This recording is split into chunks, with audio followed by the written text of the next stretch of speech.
시청자 여러분 안녕하십니까? VOA 뉴스투데이 시작합니다. 미국은 유엔 안보리 대북제재위원회 전문가 패널 보고서가 북한의 계속되는 핵과 미사일 프로그램 개발의 세부 내용을 보여준다며 이것은 분명한 안보리 결의 위반이라고 강조했습니다. 특히 중국이 북한의 제재 회피 활동에 연관돼 있다면서 중국의 대북제재 이행을 촉구했습니다. 첫 소식 오택성 기자가 보도합니다. 유엔 주재 미국 대표부는 31일 공개된 북한의 광범위한 제재 위반 사례를 명시한 유엔 안보리 대북제재위원회 전문가 패널 보고서에 대한 VOA의 논평 요청에 분명한 입장을 밝혔습니다. 유엔 주재 미국 대표부 대변인실 관계자는 1일 VOA에 이번 보고서는 북한이 제재를 위반하면서 핵과 미사일 프로그램 개발을 계속 벌이고 있다는 사실을 세부적으로 조명하고 있다고 밝혔습니다. 그러면서 북한의 고농축 우라늄 생산과 탄도미사일 프로그램 현대화가 포함된다는 보고서 내용을 다시 한번 강조했습니다. 앞서 지난 3월 31일 공개된 보고서에서 전문가 패널은 북한이 핵과 미사일 발사 프로그램을 지속하고 있으며 각종 제재를 회피하고 또 사이버 해킹 공격 등을 통해 자금을 확보하고 있다고 지적했습니다. 미국 대표부는 이어 전문가 패널이 이번 보고서에서 지난해 북한이 이란과 주요 부품 이전을 포함해 장거리 미사일 협력을 재개했다는 점을 지적했다면서 북한의 무기와 첨단 기술 거래는 국제 평화와 안보에 위협이 되고 있고 세계 비확산 체제를 약화시킬 뿐 아니라 북한의 불법 무기 프로그램을 진전시키기 위한 것이라고 밝혔습니다. 미국 대표부는 또 전문가 패널 보고서는 북한의 제재 회피 활동이 상당 부분 중국 영해에서 이뤄지고 있음을 보여줬다며 미국은 중국이 이러한 북한의 불법 활동을 억제할 것을 적극적으로 촉구하고 있다고 강조했습니다. 실제로 이번 보고서에는 불법 활동으로 제재를 위반하는 많은 선박들이 중국 영해를 통해 운항하고 있으며 북한으로 정제유를 불법적으로 운반하는 일부 선박은 중국 기관이 소유하거나 관리하고 있다고 지적했습니다.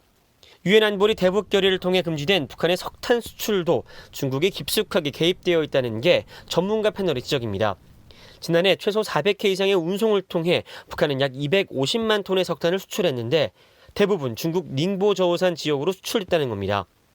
그러나 전문가 패널이 제재 위반 연료 선박들의 정보를 중국 측에 전달하며 이들 선박을 납포해야 한다고 말했지만 중국은 정보가 충분하지 않다며 이 선박들에 대한 조사에 나설 수 없다고 대답했다며 대북 제재 이행에 비협조적인 중국의 행태를 지적했습니다. 전문가 패널은 또 최근 집중적으로 조명되고 있는 북한의 가상화폐 해킹 공격에도 중국이 연루되어 있다며 중국의 비상장 거래소가 북한 해킹 그룹이 절취한 가상화폐를 다른 화폐로 돈 세탁을 해줬다고 밝혔습니다. 최종 단계에 들어간 바이든 행정부의 대북 정책 검토에 중국 역할 문제가 담길 것으로 예상되는 가운데 중국에 대한 미국의 요구가 어떻게 적용될지 주목됩니다. VOA 뉴스 오택성입니다. 미국 행정부의 대북 정책 검토가 최종 단계에 들어선 가운데 미국 국무부는 비핵화가 여전히 대북 정책의 중심에 있을 것이며 북한에 대한 접근법이 효과를 거두기 위해 한국, 일본 등 동맹과 보조를 맞춰야 한다고 밝혔습니다. 네드 프라이스 국무부 대변인은 1일 정례 브리핑에서 바이든 행정부의 대북 정책 검토 진행 상황에 대한 질문에 대북 정책 검토가 결론에 도달하고 있다면서 현재 진행 중인 검토의 결론을 예단하고 싶지는 않지만 미국의 대북 정책 중심에 비핵화가 계속 있을 것이라고 강조했습니다. 이어 북한에 대한 어떠한 접근법도 효과를 거두려면 한국, 일본 등 동맹들과 보조를 맞춰 실행해야 한다는 점을 잘 알고 있다고 덧붙였습니다. 프라이스 대변인은 또 블링컨 국무장관이 지난달 일본과 한국을 방문했을 당시 북한 문제가 양자 간 가장 중요한 논의 현안이었고 대북 정책 검토와 접근 방식에 대한 초기 의견을 공유했다면서 2일 열리는 미한일 3국 안보당국자 회담에서 한국, 일본의 생각과 관점을 공유할 수 있는 기회가 될 것이라고 말했습니다.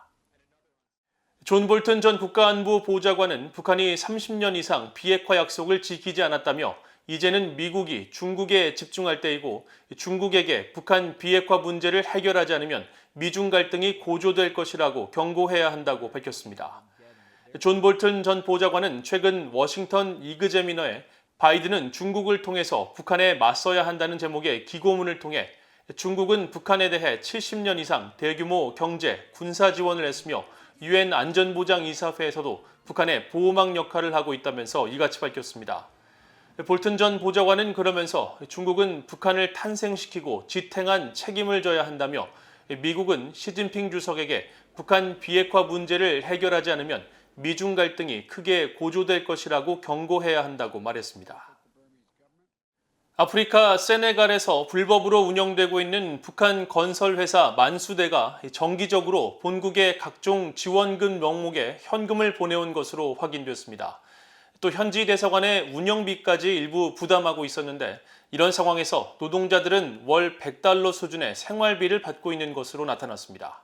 함지하 기자가 취재했습니다.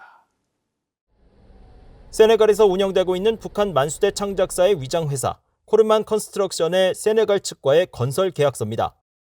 이를 통해 북한 코르만 컨스트럭션은 해외 노동자들을 세네갈에 파견해 외화벌이를 해왔습니다. 코르만 컨스트럭션이 지난 2019년 8월부터 약 1년간 외화를 송금한 내역을 보면 이 회사가 신종 코로나 바이러스 대응과 평양 종합병원 건립 등 각종 지원금 명목으로 정기적인 납부가 이뤄지고 있다는 사실이 확인됩니다. 구체적으로 지난 2019년 9월 23일 태풍 피해 조국 지원으로 335달러, 이어 같은 해 12월 김일성 김정일 기금으로 365달러가 지출됐으며 신종 코로나 바이러스 관련 지원금도 두 차례에 걸쳐 585달러가 출금됐습니다. 그 외 지난해 4월과 7월엔 평양 종합병원 지원금 명목으로 각각 290달러와 635달러, 또 북한의 태풍과 수해 피해가 발생했던 지난해 8월에는 큰물 피해 복구 지원금으로 305달러가 나간 것으로 확인됐습니다. 이와는 별도로 평양의 만수대 본사에 납부한 금액이 2만 5천 달러에 달하고 또 분기별 납부로 보이는 노동당비로도 총 706불을 지출했다는 기록이 남아 있습니다. 또 세네갈 현지 북한 대사관에 매 분기별 670유로, 약 780달러를 지원한 것으로 나타나 약 1년 동안 코르만 컨스트럭션을 통해 북한으로 유입된 외화는 3만 달러가 넘는 것으로 추산됩니다. 이들 자금은 모두 세네갈 주재 북한 대사관에 납부되는 형태로 전달됐는데 자료에는 이들 지원금의 인수자가 대사관으로 나타나 있으며 비고란에는 당 위원장이 대사관에 바쳤음이라는 문구가 적혀 있습니다. 반면 노동자들에게 지급되는 금액은 월 100달러 수준, 일부 직원들은 수년 만에 북한으로 돌아가면서 생활비 등을 제외하고 1000달러도 챙기지 못한 것으로 나타났습니다. BOA는 지난 2019년 세네갈에서 북한 만수대 창작사가 코르만 컨스트럭션이란 새 이름으로 둔갑한 뒤 북한 노동자들을 동원해 호텔과 주택단지 등 건설에 나선 사실을 단독 보도한 바 있습니다. 많이 평양에서 오신 거예요? 네. 다들? 여기도 지금 두 분이서 일하시겠네요? 딴데가 이런 데 있고, 네. 딴 데 나가서 일하는 사람도 있단 말이에요. 그런 거예요? 유엔 안보리 대북제재위원회 전문가 패널은 지난달 31일 공개한 보고서를 통해 세네갈에서 활동 중인 코르만 컨스트럭션의 불법 활동을 상세하게 담았습니다.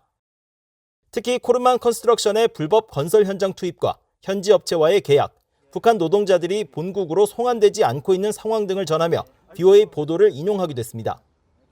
유엔 안보리는 해외에서 활동 중인 북한의 만수대 관련 회사를 제재 명단에 올렸으며 이와는 별도로 2017년 채택한 대북결의 23975를 통해 각 유엔 회원국들이 자국 내에서 운영 중인 북한의 합작 사업체 등을 모두 중단하도록 했습니다. 또 북한 노동자들은 이 결의에 따라 2019년 12월까지 모두 본국으로 송환돼야 했지만 코르만 컨스트럭션은 여전히 세네갈에서 각종 공사를 수주받아 외화벌이를 하고 있는 것으로 전해졌습니다. BOA 뉴스 함자입니다.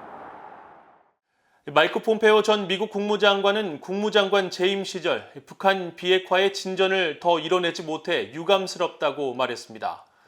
폼페오 전 장관은 1일 루슬리스라는 시사 팟캐스트와의 인터뷰를 통해 북한의 김정은 국무위원장이 핵실험이나 장거리 미사일 시험을 그만두도록 설득하는 데는 성공했지만 핵 프로그램을 포기하도록 하지 못했다면서 이같이 밝혔습니다. 폼페오 전 장관은 또 자신이 미국 중앙정보국 CIA 국장이었던 지난 2018년 4월 북한을 처음 비밀리에 방문한 것은 도널드 트럼프 전 대통령이 북한에 대해 화염과 분노에 직면할 수 있다고 경고한 것에 후속 조치를 위한 것이었다고 설명했습니다.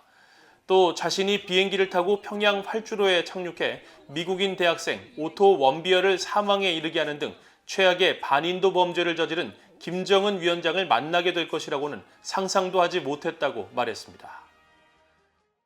이상으로 BOA 뉴스투데이를 모두 마칩니다. 시청해주신 여러분 고맙습니다.